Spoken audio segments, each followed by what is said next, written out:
Dear respected Thai, dear noble community, today is July 11th in the year 2021. We are in the Chuklam Monastery having our regular Sunday session. How's everyone doing today? That's wonderful. I hope everyone is enjoying their summer as well, along with the heat wave. And I hope that everyone still stay hydrated and keep cool throughout the week and throughout the summer. In Buddhism, we have heard the term the law of cause and effect. And we know what is the law of cause and effect. We know that whatever we do will result in an effect. On the altar, when your family or your friends who come to the temple, they usually offer flowers and fruits on the altar. And there's the meaning behind the flowers and the fruits. But for the fruits, we know that in Buddhism, the fruits represents cause and effect. When we plant an apple seed into the ground, we water it, we nourish it, we take care of it. Eventually, it will grow into an apple tree. That is the result. The cause of it is when we plant the apple seed into the ground. And the effect will be, the result will be an apple tree. Usually, we don't think that when we plant the apple seed, we hope that it'll grow into an orange tree or a pear tree, because that's not it. The seed is an apple seed. We want to plant the apple seed, we want to have apples, then we need to grow and maintain an apple tree. We want to plant oranges or pears, we also have to put the orange seed, the pear seed into the ground, water it, nourish it, take care of it, and eventually it'll grow into an orange tree, a pear tree. And in Buddhism, our actions, our thoughts, and our speech also relates to the law of cause and effect. In Buddhism, we have the karma of our thoughts, the karma of our speech, and the karma of our actions. Whatever we do, whatever we say, and whatever we think will have an effect, whether we're interacting with that person or our surroundings. And in Buddhism, the Buddha had taught of the 5 ways of how to lessen our malevolent acts and increase our benevolent acts, to decrease our unwholesome bad acts and to increase our wholesome good-hearted acts for our practice. If we have a good thought or good action or loving and kind speech towards someone, what is the result? The result, that person will also treat us with their loving and kind speech, their good thoughts and good actions towards us. And if, however, we choose to have malevolent thoughts, to have harsh speech, to have ill-natured actions, the result will be the same. That person will treat us very badly. They'll treat us the way how we treat them. And I remember I think many of us, when we went to school, the golden rule is to treat others the way you want to be treated. Treat in such a way that he or she will also respect you, and treat them in such a way that he or she will also treat us the same way as we would like to be treated as well. And if we choose to follow an ill-natured action, a harsh speech, or ill thoughts, we can't guarantee that person will treat us differently. And so I'd like to share the 5 ways of what the Buddha had shared to his fellow community. The first way is to think and apply wholesome rather than unwholesome. And what does this mean is that you need to direct our mind towards the positives rather than directing our mind towards the negatives. For example, if we're going on a hike, going on a journey in the forest, walking on a path, and on the path we stumbled upon a big, huge tree stump that's blocking our path. And what can we do in that moment? We can brood over, get upset over why is this tree stump there? How am I supposed to continue on to finish my journey? But if we're wise enough, we're able to look at our surroundings in the forest to see that there's another path that can lead us to another direction that gets us back onto the main road. Another example that I can give is that when we're going to a restaurant, we're hanging out with our friends or our family members, and we look at the menu, and we usually, at this restaurant, we always order our favorite dish. And somehow on that day, you ask the waitress, the waiter, to get your favorite dish.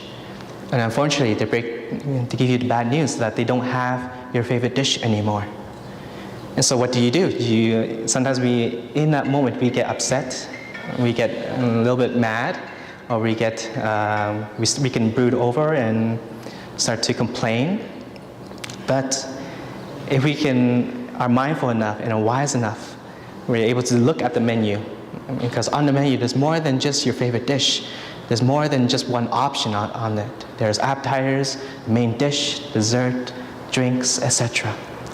And so you can think to yourself that even though they don't have my favorite dish today, I can look on the menu to select maybe a dish that's maybe similar to my favorite dish, and maybe I can try that out. And if I don't like that dish, maybe the next time when I come, I can order a different dish and see where I can, try and have a new favorite dish. And so that is the first way of how we can direct our mind towards the positives rather than thinking to the negatives. The second way is to think of the consequences of the unwholesome acts that will deter us. An example is if we are a smoker. We often smoke maybe twice, 3 times, or 4 times a day. And as a smoker, we like to smoke. We enjoy the taste of the cigarette. We enjoy the smell of the cigarette. And we enjoy the benefits of what it brings to our mind. Sometimes we're so stressed, we have so much problems. There's no way, how can we reduce our stress? And usually, we always go in the direction of either drugs, alcohol, or smoking. And I use just an example of smoking, that we usually smoke because to reduce our stress, to relieve us, but that's only temporary. However, we need to really look deep down and how can we resolve our situation? How can we not run away from our problems rather than finding just a temporary solution, just to only temporarily relieve our suffering? And if, as a smoker, you smoke the cigarette, if you are mindful enough, you can look much more deeper than that. As you smoke, we know that it can damage our lungs, it can damage many of our internal organs. It can give us a bad breath. We also waste a lot of money buying cigarettes. We can also, up to a point for over time, we can also damage our family relationships. And that is the second way of how to look deep into our malevolent acts that we are conducting. Another example I like to give is if we're an alcoholic. We know that drinking alcohol makes us feel better a bit, but over time we continue on to consume alcohol, then it only destroys our liver. And today we have the chance to listen to the 5 mindfulness trainings, and in the 5th mindfulness training, mindful consumption, to be aware of what we're consuming for our body and for our mind. And it's okay, once in a while we can consume the type of toxin once in a while, but if we continue consistently, time over time, we know that it will not bring us any benefits. It will only bring us to a path of darkness. The third way is to try our best to forget and dismiss our malevolent acts. If we're an addict that's addicted to gambling, we need to find ways of how can we not go to a casino or to a lottery or any type of form of gambling.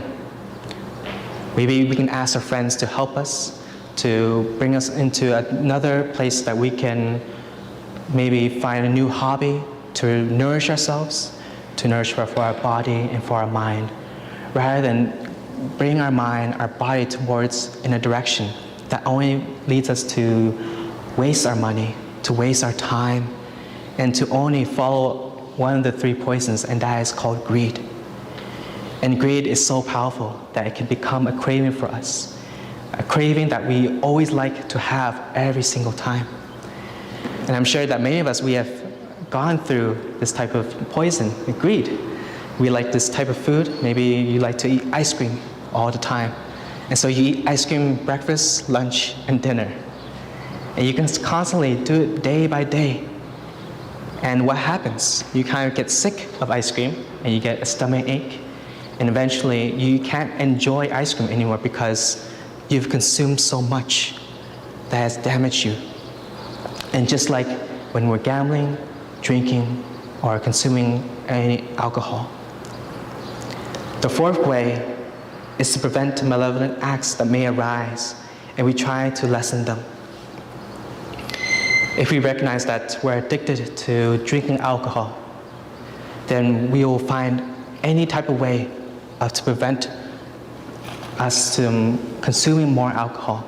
We may have to refrain from ourselves from buying alcohol, to take out any alcohol in our home. Or we can also ask our friends to intervene for us, to help us along the way, so that we don't conduct any ill acts. Because when we become drunk, we don't know, we're not conscious of what we're doing. We may kill someone, we may start to have thoughts of stealing, we may start to lie, we may even start to hurt others. And at that point, we have gone too far. And so in the mindfulness trainings that we have read today, in these trainings that are so deep and profound, and every sentence that it says, the first sentence is to be aware of the suffering caused by so-and-so. So if we keep that in our minds, in the back of our minds, and we know that we're about to do something, an unwholesome act, try to remember the first sentence of what you're doing.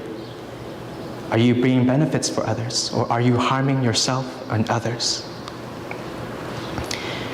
And lastly, the fifth way is to use our utmost energy to stop any unwholesome acts that we may be doing. An example is, in a family, there's the father, the mother, and the children. And the father is a smoker, and he smokes very often, day by day. And one day, his children were diagnosed with a type of disease or sickness that has impacted their life. And upon hearing the news, you hear this, you immediately stop whatever you're doing. And you use all your time, your energy to be with your children. Because your children needs you to be there for them, to support them, to overcome that difficulty they're facing. And if you choose not to, you only choose to continue on what you're doing, then you only become selfish. You don't care about your family, you don't care about your children. And that is not a beautiful relationship that you want to have. We want to cultivate compassion and understanding. Then the first way we can do it is with our family.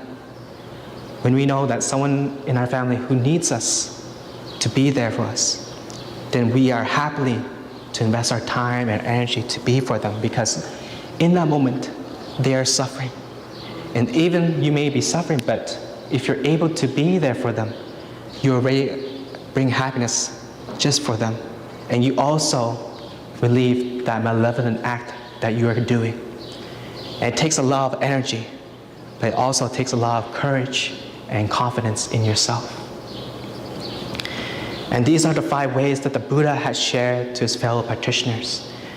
And these 5 ways helps us to improve our character flaws. Every one of us, we have a flaw. We're not 100% perfect. I guarantee that even as monastics, we may look perfect to you, but we're not. We're a human being just like you. We have our flaws. You also have your flaws. But instead of just continuing to make those flaws, you also have the wisdom, the insight to improve yourself, to become a better individual, to become a better father, a mother, a son and daughter. And Buddhism teaches us how to hold us accountable and responsible to our actions, to our thoughts, and to our speech. We need to be aware of the path that we're traveling and how are we able to navigate along the path so we can adjust ourselves accordingly. We don't be born in this life and just stick just like a flat line. That's not us. Our life is like up and down, like a roller coaster. Sometimes we're very happy, but sometimes we also have to suffer. And as we suffer, we know how to overcome that suffering. And we also find a way to be happy because we have overcome that suffering. And we keep that in our mind. We keep that as a lesson, a life lesson for us to continue on in our life. As a practitioner, our goal is to transform our negatives to the positive karma. So if we know ourselves well, that we may swear a lot, we use harsh speech towards others, then we know that we have to maintain ourselves to lessen the amount of harsh speech, ill words that we use, and find ways to express ourselves in a way that people can understand and they don't get the wrong idea from us. We have to recognize that we are deficient, and so therefore we can work with ourselves, with things, and for things to get better. Practice is important and necessary. And studying without practicing is like reading your prescription on your medicine and not taking the medicine. So we have to take the medicine to improve ourselves. And it's just like when we're changing the filter in our AC. Every year we want to have clean air. None of us want to breathe dirty air. When our car is broken, we want to fix our car so that we can go from destination to destination. We want to pull out the weeds from our yard so that we can plant new flowers, new trees, and so to keep our landscape very beautiful. And it's just like us as an individual. We want to improve ourselves. We want to be fresh and be new. When we want to buy new clothes to follow what's the new trend, we also have to improve our fashion style to keep up with the times. And so just like in one of the examples that the Buddha has shared, we all there are 4 types of individuals that follow on a path. They may follow on a path from darkness to darkness. Or there's individuals that follow from bright to dark. But there's individuals that follow from darkness to brightness. And there are those who follow from bright to brightness. And we too have been through that. We've been maybe those 4 types of individuals that we try to emphasize you to follow from darkness onto the path of brightness. And that is the path of transformation, transforming our body, our speech, and our thoughts. And so today I'd like to share to you these 5 ways of how we can lessen our unwholesome acts and to increase our wholesome acts. And this goes in line with the 5 mindfulness trainings. And if you practice one of the 5 mindfulness trainings, you're already lessening your unwholesome acts already. And if you can practice all 5, then you become from better to the best. So thank you, brothers and sisters, for coming for today's sharing. And I'd like to pass the microphone to Tai. And for those who need English translation, please just raise your hand and the brothers will bring you a translation system. Thank you.